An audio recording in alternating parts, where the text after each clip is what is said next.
জাপানকে টপকে ভারত এখন পৃথিবীর চতুর্থ বৃহত্তম অর্থনীতির দেশ। মোট জিডিপির $4 ট্রিলিয়ন ছুঁয়েছে ভারত। শনিবার এই তথ্য জানালেন নীতি আয়োগের সিইও BBR সুব্রহ্মণ্যম। তিনি এই তথ্য জানিয়ে বলেন, আমরা এখন চতুর্থ স্থানে, আমাদের উপরে শুধু আমেরিকা, চীন আর জার্মানি।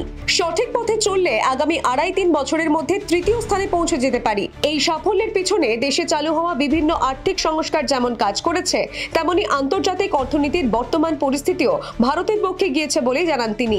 এছাড়া তিনি জানিয়েছেন, আগস্টের দ্বিতীয় দফায় সম্পত্তি বিক্রির কর্মসূচি শুরু করতে চলেছে সরকার, যার মাধ্যমে কিছু সরকারি সম্পত্তি বেসরকারি হাতে তুলে দিয়ে রাজস্ব আদায় বাড়ানো হবে। এই মাইলস্টোন ভারতের কাছে এমন এক সময় এলো যখন বিশ্ব অর্থনীতির ধাক্কা সামলে উঠতে অনেক দেশ হিমশিম খাচ্ছে। বিশেষজ্ঞরা মনে করছেন, ভারত ঠিক এই সময় নিজের জায়গা পোক্ত করে নিচ্ছে, নতুন নতুন বিনিয়োগ টানছে, বড় বড় সাপ্লাই চেনের অংশ হতে চলেছে। Bureau report, the wall.